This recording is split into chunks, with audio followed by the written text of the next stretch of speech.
Sir Pushpa ఏ ముహూర్తాన్ని మరి ఎలా ముహూర్తం పెట్టారో కానీ అక్కడి నుంచి మొదలైన రచ్చ ఈరోజు టాలీవుడ్ వర్సెస్ తెలంగాణ ప్రభుత్వం అన్నట్లుగా సాగింది. సుదీర్ఘంగా 2 గంటల పాటు చర్చలు జరిపిన తర్వాత రేవంత్ రెడ్డి గారు చేసిన వ్యాఖ్యలు, ఇండస్ట్రీ పెద్దలు మాట్లాడినవి ఎట్టి పరిస్థితుల్లోనూ టిక్కెట్ల అంశం, బెనిఫిట్ షోల అంశం మీద అయితే సీరియస్గానే ఉన్నట్లుగా తెలుస్తున్నది రేవంత్ రెడ్డి గారు. ఎందుకంటే అసెంబ్లీలో మాట్లాడిన దాని మీద స్టిక్ అని అయినట్టున్నారు.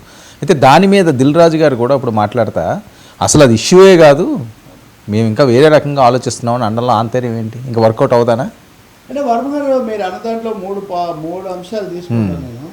మొదటిది పుష్పతో మొదలైన రచ్చ అన్నారు. ఇప్పుడు అనేక సార్లు కాలక్రమంలో అనేక ఘటనలు జరుగుతుంటాయి, వాటి మీద రిపర్షన్స్, పర్యవసానాలు, కోపతాపాలు అనేక ఘటనలు వస్తుంటాయి. సో సినిమా పరిశ్రమ అనే ఒక పెద్ద ప్రయాణంలో ప్రస్థానంలో పుష్ప 2 అనేది ఒక ఘటన మాత్రమే. 1500 కోట్లు వచ్చాయి కాబట్టి పెద్దదైంది వచ్చాను. ఇంకా రెండవది పరిశ్రమ వర్సెస్ రేవంత్ రెడ్డి అన్నట్టుగా ఈ సమావేశం అయితే జరగదు. అసలు ఈ సమావేశం జరగడమే రేవంత్ రెడ్డి మాస్టర్ స్ట్రోక్ అనుకోవాలి. Revanth Reddy master stroke via Dil Raju. Dil Raju happens to be TFC ప్రెసిడెంట్గా కూడా ఆయన పెట్టారు కాబట్టి టీఎఫ్డిసి అటు ఆయన చాలా ఏ గ్రేడ్ నిర్మాతగా మొత్తం సంధానకర్తగా ఉన్నాడు కాబట్టి Revanth master stroke via Dil రాజు.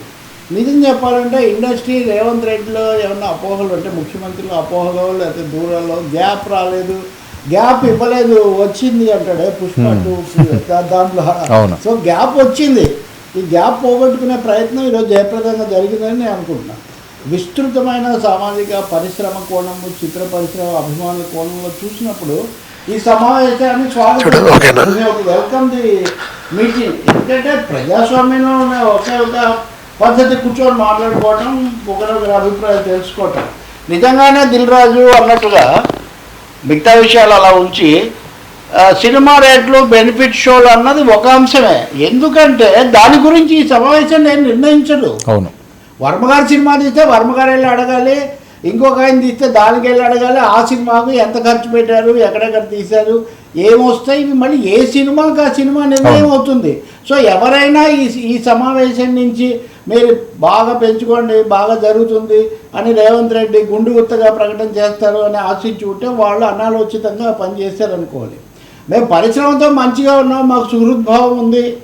మీరు ఒక విషయం ఊహించండి సార్, ఒక 3-4 నెలల కిందట కన్వెన్షన్ కూల్చేసిన తర్వాత ఇంత తొందరగా నాగార్జున వచ్చి రేవంత్ రెడ్డికి సెలవు కప్పడం జరుగుతుందని మీరు ఊహించారా? అవును, లేదు. కాబట్టి ఇక్కడ మీడియా ప్రయారిటీస్ లేకపోతే వ్యాఖ్యాతలు చేసేటటువంటివి విస్తృతమైన కోణాలు వేరుగా ఉన్నాయి. లేకపోతే ఓ బీజేపీ వాళ్ళు దీని నుంచి ఎక్స్పెక్ట్ చేసిన అవుట్కమ్, బీఆర్ఎస్ వాళ్ళు ఎక్స్పెక్ట్ చేసిన అవుట్కమ్ అక్కడ అది వేరుగా ఉంది. కాబట్టి సహజంగా ఏం జరగాలో అది జరిగింది అనుకుంటున్నా. మాట్లాడిన దాంట్లో వివరాలు వచ్చాక ఒకటి అటు ఇటు ఉండొచ్చు, కానీ స్థూలంగా ప్రపంచ చిత్రపటంలో కూడా స్థానం సంపాదించిన హైదరాబాద్ను సినీ రాజధానిగా పెంచడానికి ఏం చేయాలి, మేము పూర్తిగా సహకరిస్తాము, మీరు కూడా ఇవ్వండి అనేది దీని మీద ఏకాభిప్రాయం వచ్చినట్టుగా ఉంది. లేకపోతే దిల్ రాజు అన్ని మాటలు అక్కడ చెప్పరు. ఇంకో మాట కూడా ఆయన చెప్పారు.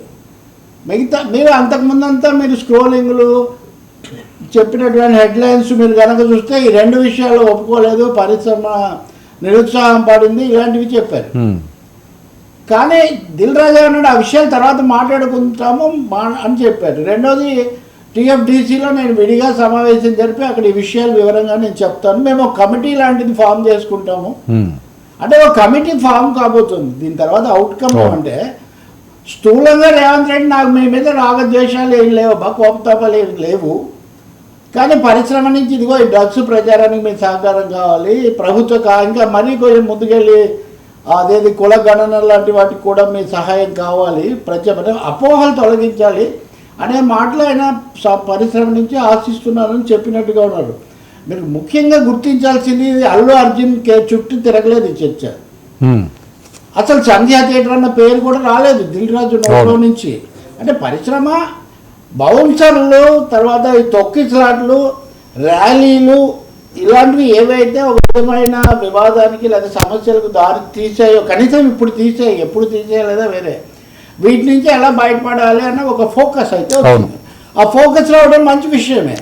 ఇప్పుడు హీరోలు, సూపర్ హీరోలు లేకపోతే 1000 కోట్లు వస్తాయి కాబట్టి మా సైన్యం మాకుంటుంది, మా రూల్స్ మాకుంటాయి, పుష్ప ది రూల్ అన్నట్టుగా Pushpa can rule the screen but cannot rule the society అన్నది ఇక్కడ ముఖ్యమైన మెసేజ్. ఇక్కడ పుష్ప ఇస్ సింబాలిక్, అనుకోకుండా ఆ సమయంలో జరిగింది. మీరు ఇంకోటి కూడా గుర్తించాలి, సమావేశం జరగడానికి ముందు నిన్న మధ్యాహ్నమే వెళ్ళి 2 కోట్లు అక్కడ ఇచ్చి తమ బాధ్యతను ఒక విధంగా గుర్తించి వాళ్ళు వచ్చారు. కాబట్టి నేను అనుకుంటాను పరిశ్రమ మొత్తం కాదు, పరిశ్రమలో కొన్ని సందర్భాల్లో కొంచెం శృతి తప్పి వ్యవహరించిన వాళ్ళు ఆ ధోరణులు కొంచెం కట్టుబాటు చేయడానికి ఇది ఒక బ్రేక్, ఒక స్పీడ్ బ్రేకర్ లాగా ఈ దూకు డుక్కు ఏకపక్ష ధోరణికి తర్వాత క్రౌడ్ అనేది మీరు చూడండి సార్, 2 సార్లు హైదరాబాద్లో ప్రమోషన్ ఈవెంట్స్ రద్దు చేయాల్సి వచ్చింది. ఆ పెట్టిన హోటల్లో అద్దాలే పగలగొట్టారు. అవును, ఇప్పుడు పూర్వం మా చిన్నప్పుడు రామారావు నాగేశ్వరరావు పార్టీలు అంటే వాళ్ళు ఏదో చేశారు, అది వేరుగా ఉండేది. తర్వాత అది ఒక కొలిక్కి వచ్చింది. ఇప్పుడు మళ్ళీ ఒకసారి ఈ దురభిమాన సంస్కృతి పెరుగుతున్నప్పుడు దాన్ని కొంచెం పగ్గాలు వేయడానికి వచ్చింది. ఇంకా మూడోది సినిమా పరిశ్రమ గ్లామర్ ఉంది కాబట్టి గ్లామర్ స్టార్స్ వాళ్ళతో మనం కలిసి ఉంటే మనకు గుడ్ విల్ వస్తుంది, మనకు ప్రచారం వస్తుంది అని కాకుండా పరిశ్రమకు కూడా ఒక బాధ్యత ఉంది. మంచి మాట రేవంత్ రెడ్డి అన్నది ఒకటేమంటే ఐటీ ఫార్మా లాగా మేము సినిమా ఇండస్ట్రీని కూడా గౌరవిస్తాము అన్నది చాలా ముఖ్యమైన మాట.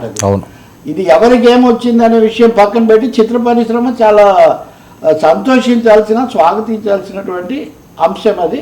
అందువల్ల పరిశ్రమ అయిన తర్వాత సరే ఓకే, రేవంత్ రెడ్డి రాజకీయ నాయకుడు కాబట్టి నాకు ఇవి జరగాలి అవి జరగాలని ఆయన కోరుకుంటుండొచ్చు. కానీ ఆయన మిగతా పరిశ్రమలకు సినిమా పరిశ్రమకు ఉన్న తేడా కూడా గుర్తించాల్సి ఉంటుంది. తెలియదని కూడా కాదు, సినిమా పరిశ్రమ అనేది ఒకటి క్రియేటివ్, రెండవదేమో హైలీ కాస్ట్ ఓరియంటెడ్, మూడోదేమో అదేది ఒకరి చేతుల్లో ఉండేది కాదు.